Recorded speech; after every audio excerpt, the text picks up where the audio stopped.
You only sent me $200. You have no filial piety. I don't need those pennies anymore. My mother-in-law laughed and told us so. At this point, I heard something snap inside me. I see. I guess I'll stop then. Just think how much you benefited from us until now. My name is Jessica. I'm a 25-year-old office worker. I have a man named George whom I am currently dating. I met him through a mutual friend and we both like to exercise, so we went to the gym and played tennis together, which brought us closer, and we started dating. He's very kind, and just being with him makes me feel positive. We started living together a few months after we started dating, and he is also amazing at housework.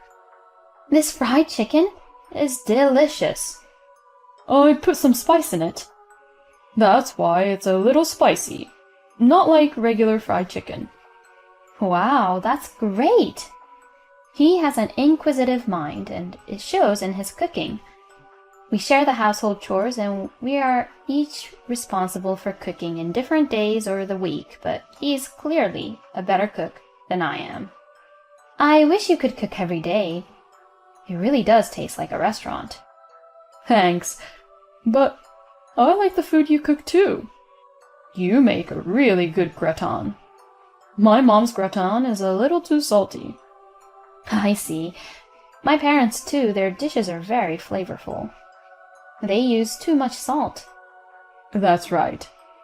On the other hand, some dishes are very light and tasteless, which my mom makes. It's hard to find the right amount of salt in cooking.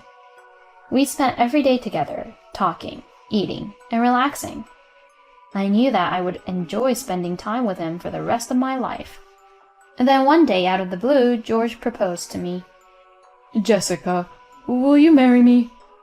You are the only one I want to spend the rest of my life with.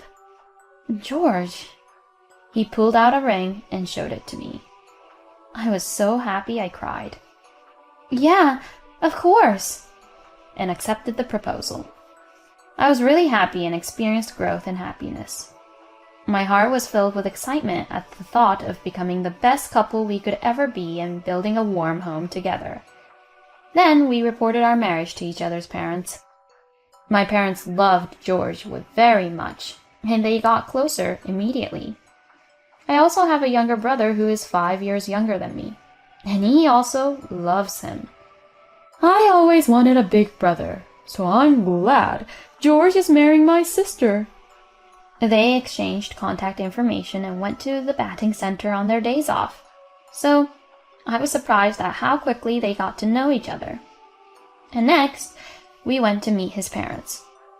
George's parents live in a rural area, so we took a plane on our day off and headed to his hometown. I know it's rural compared to New York. But I think it's a nice place with clean air. Really? Thank you. I was enjoying the scenery of his hometown from the window while riding the train. Finally, we arrived at his parents' house, and as soon as I stood in front of the house, I started to get very nervous. Would I be okay? Would they like me? When I anxiously asked him that, he replied, Don't worry about it. My parents are very kind to all comers. He rang the doorbell, and his parents opened the front door and welcomed me. Oh my, you've come a long way. Nice to meet you. My name is Jessica. You are so pretty. We're the parents of George. Oh yes, please come up. We don't want to stand around and talk. Thank you. His parents greeted me very warmly. Do you want some tea cakes? Or do you want a drink? Tea cakes, please. You don't have to be shy at all. If you want, we might as well get steak delivered and start a party. Mom, Dad, you're a little too excited. It's still daytime, so let's just relax with tea cakes for now. Yes, let's do that. His parents were cheerful and very pleasant people, just like George. His father runs a small business and is well known in the area. However, he does not want to force his son to take over the business and says that George can live his life as he likes. So George went to college in New York and then went straight to work for a company there. Still, I thought to myself, maybe someday he will follow in his father's footsteps. Then we will live in this area. It's very peaceful here, and as I said before, the air is clean. So it would not be bad to live here. Thanks to his parents, who were cheerful people, we had a very pleasant conversation. It was lunchtime, so we ended up having steak delivered and some delicious wine. His parents became even funnier with alcohol, and I laughed the whole time. We had such a good time that it was hard to believe I came here to say hello for the first time. A few weeks later, we had dinner at a hotel restaurant for a meeting of both families. Hi, we are George's father and mother. Nice to meet you. I'm Jessica's father and mother. Both of our parents got to know each other quickly, and the meeting proceeded in a relaxed atmosphere from start to finish. We then had a happy wedding. We invited many of each other's friends, colleagues, and relatives, and the big ceremony became a memory that will last a lifetime. My parents cried when they saw me in my wedding dress. George, please, take good care of my daughter. Seeing my dad say that with tears in their eyes, I couldn't help but cry as well. Seeing us, my mother and George's parents also cried, but my brother was cheerful and said, Everyone, stop crying and smile, and took pictures of us. Later, I was shown a picture of that moment, and it was funny, because everyone's eyes and nose were red and tearful. Looking at it with George, we laughed. That's the best memory I have. Then George and I started our new married life as husband and wife. Since we were living together, there were no major changes in our lives, but it was still very exciting and fresh, just to be newlyweds. We were very happy, supporting each other. It really is true that the good times fly by, and we realized that 2 years had already passed since we got married. After 2 years, we were still in love as ever, but something sad happened to us. It was the death of my father-in-law. The cause was acute heart failure. My husband's mind went blank when he heard the news of his father's death. We had just recently visited his in-laws for New Year's Day, and at that time they were in good health and happily drinking together. So when he heard that he had suddenly passed away, it was hard to believe it. But when we quickly made our way to the hospital, there he was, covered with a white cloth, my father-in-law. Oh no. Dad, why? My husband could not stop crying. My mother-in-law seemed to have cried a lot and was sitting on a hospital bench in a state of abandonment. My father-in-law's death was too sudden, and we were shocked. But funeral arrangements had to be made. In addition, my father-in-law would have to deal with a lot of things about his company. My mother-in-law was devastated, so George and I worked together to prepare and arrange for my father-in-law's funeral. Many people attended my father-in-law's funeral, which showed how well liked he was. However, when the funeral was over, a lawyer came to the scene, and my husband and I were told a surprising fact. My husband and I were surprised to learn that my father-in-law's company had not been doing well for several years and had been losing money. The company had no choice but to go bankrupt. We were completely in the dark. When my husband questioned my mother-in-law, she said, "He said it would be fine."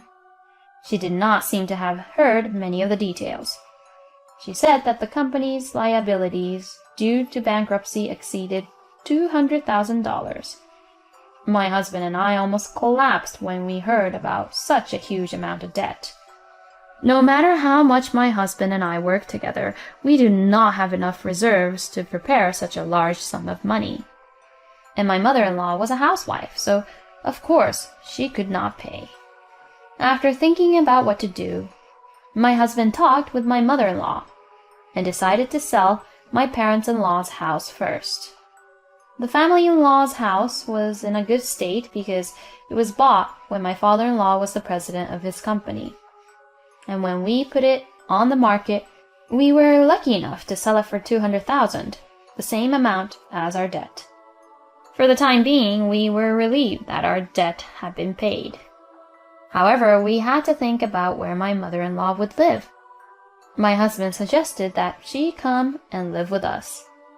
My mother-in-law is afraid of New York and does not want to leave her hometown where she has lived for many years. If that is what my mother-in-law wants, we have no choice. So my husband decided to do as she requested and look for an apartment in the same area as my parents-in-law's house. We found an apartment that was just right for a single person to live in, so we decided to have her live there. Thank you so much, Jessica and George. I don't know what I would have done without you two. Mom, don't worry. Yes, we are a family, and you can always count on us if you need help. Thus, my husband and I were relieved when we found a room for my mother-in-law to live in. We contacted my mother-in-law regularly after we returned to New York. Are you doing well? I'm fine. I'm sorry I made you send money to me. No, don't worry about it. I'm sorry that the amount is so small. No, don't say that. It is really helpful. Thank you so much. I'm glad you're pleased. If I get a decent amount of time off, George and I will come to see you. Okay, I'll look forward to it. My mother-in-law was very appreciative of us on the phone. My husband and I have been sending her $200 a month to help her make ends meet. My mother-in-law still has a few more years before she gets her pension. During that time, her life will be a little difficult, but it is still better than not sending money. That is why we sent money to her, although it was not much. After a few years passed, my mother-in-law started to receive a pension. This made her life somewhat easier. But my husband and I continued to send money to my mother-in-law. And I realized that 25 years had passed since I started sending money to my mother-in-law. I was 25 years old when my husband and I got married, but it has been 27 years since we got married, so I am now 52 years old. My mother-in-law, who gave birth to my husband when she was 20, is now 72 years old, and I felt that a long time had passed. And then one day I received a phone call from my mother-in-law. How are you? Jessica, I called you today to ask you for a favor. What is it? Well, actually, my life has been pretty difficult. You see, prices have gone up and things are getting more expensive. That's right. So, I want you to increase my monthly remittance from 200 to 500. 500? I was surprised. That's too much. That would be difficult. Why? You guys have been working in New York for years, so you must be making a good living. I heard that. I heard that wages in New York are much higher than in the countryside. So what's the point of not being able to send more money to me? I was surprised at how aggressive my mother-in-law was. Oh, wait a minute. I can't make a decision on my own, so let me consult with George. Please let me discuss this with George and I will contact you. When I said this, my mother-in-law agreed with me for the time being. And please, call me as soon as possible because I am having a hard time making ends meet. With that, my mother-in-law hung up the phone. I was perplexed and reported this to my husband when he came home from work that day. What? My mom said that? Yeah, she seemed a little different from the way she used to be. I see. But 500 is not possible. We have a child, and he is in junior high school now. And we are going to have to pay for school expenses. Yeah, we're still sending money to her, even though it's pretty tight right now. I'll call my mom and let her know. Okay.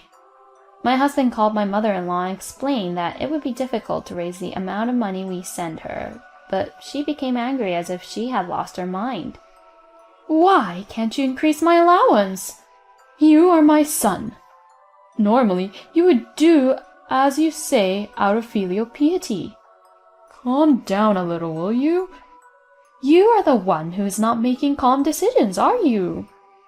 We're on the edge too. You're getting a pension, and it must be not that tight for you. Even when my husband says so, my mother-in-law got angry and wouldn't listen to him, saying that life was tough. My husband was also upset by the change in my mother-in-law, but we did not raise the money we were sending her. Then my mother-in-law started calling me every day. The content was all about asking me to send more money. My mother-in-law called me a lot on my and my husband's phones, even during the daytime without thinking about our convenience.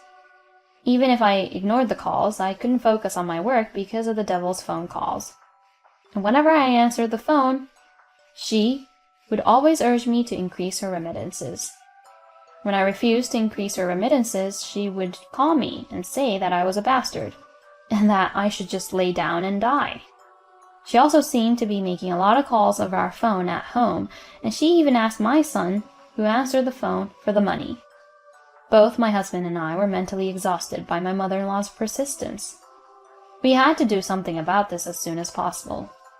My husband and I decided to see my mother-in-law in person. We arrived at the station nearest the house where my mother-in-law lived, and we were suddenly accosted by an elderly woman about the same age as my mother-in-law. George, is that you? Hello, it's been a while. The woman who approached us was the mother of one of my husband's former classmates. They had been close family friends for a long time, and the classmate had come to our wedding. Are you coming home with your wife? Yes, I do. My husband answered while scratching his head. How peaceful it would have been if it was just a homecoming. As my husband laughed bitterly, the mother of the classmate looked a little grim. George, do you know about that? That your mother is a frequent visitor to the casino? We were surprised to hear the statement. According to the story, my mother-in-law goes to the casino every day, and she became so famous among the neighbors. Some of the neighbors have been even asked for money. Oh no. We finally understood why my mother-in-law wanted money so badly. But we had no idea she was spending all that money on gambling. We immediately went to the apartment where my mother-in-law lived. What are you doing here? My mother-in-law was quite upset when we visited her. Mom, will you please stop calling us to ask for money? When my husband said this, as expected, my mother-in-law's face turned red, and she got angry. What are you talking about? You are my son. You and your wife owe me a good life. If you have the money to pay for the transportation to come all the way here, then give me that money. My mother-in-law shouted. Is that how you take money from us and use it for your casino? How do you know about that? My mother-in-law got upset when we told her about gambling. Mom, don't gamble.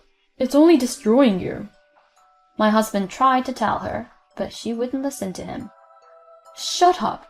You just don't know my talent. I recently won the jackpot at a horse race. I won $10,000. Isn't that great? That's 50 times the 200 you guys sent me. In other words, I won the equivalent of about 4 years' worth of money in less than an hour. We were all dumbfounded. Mom, it's just a gamble. Shut up. Don't underestimate me. You guys send so little money that I have no choice but to increase it like this.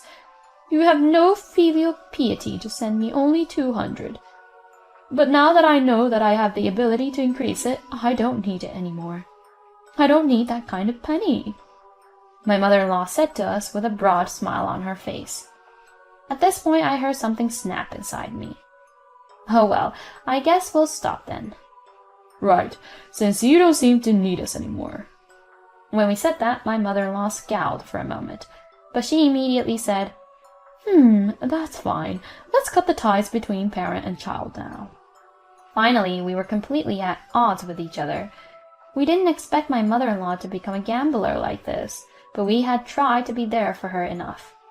But she has rejected all of our attempts, so it can't be helped. Just think how much you have benefited from us. We immediately left my parents-in-law's house and went back to our own house. About a month passed. As expected, I received a devil's phone call from my mother-in-law. It was my day off, so I decided to answer the phone. Hello, what's the matter? Jessica, what's going on? I received a notice that the rent is not paid. That's right. My husband and I had done all the transfers and stuff. I explained it all to you when you moved into the house, didn't I? We said we would pay the rent, utilities, water, etc. on your behalf. Really? What are you talking about? Didn't you ever wonder why you didn't have to pay rent or anything before? Well, I thought that was a welfare thing because I am low income. I'm so stunned. We were sending you $200 a month after we were responsible for the money that cost you over $1,000 a month. And you talk about it as if we didn't do anything, which is crazy. I'm sorry, Jessica. I completely forgot about that. I apologize, so can you send me $200 a month again? No, I don't send money anymore. Besides, now that you have the $10,000, you can live on it for a while, right? Well, that's the thing. I thought I could increase it a little more, so I put half of the $5,000 into horse racing, and it was gone in an instant. Really? But my husband has told me that I don't have to send money or support you anymore. There's no point in going any further. I have nothing to say to you, so I'm going to hang up now. Oh no, wait, Jessica. I hung up the phone without caring. Then I blocked her number. When I told my husband as he came home from work, he was stunned. I blocked the calls too, so you don't have to worry about it anymore, he said. Then, according to my relatives, my mother-in-law couldn't stop gambling, got into debt, and was evicted from her house because she couldn't pay the rent and other bills. She then turned to all her relatives, but they all rejected her, saying that no one wanted to keep such a gambler in the house. I don't know what my mother-in-law is doing now, but she may be being hounded by debt collectors. But it's none of our business anymore. It's all my mother-in-law's own fault.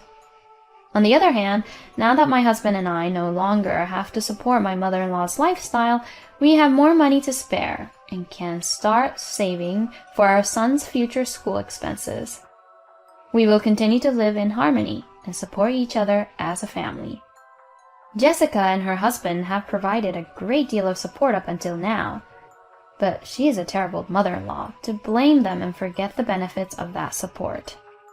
And she deserves it for getting addicted to gambling and getting into debt. I hope Jessica and her husband and son live happily together from now on.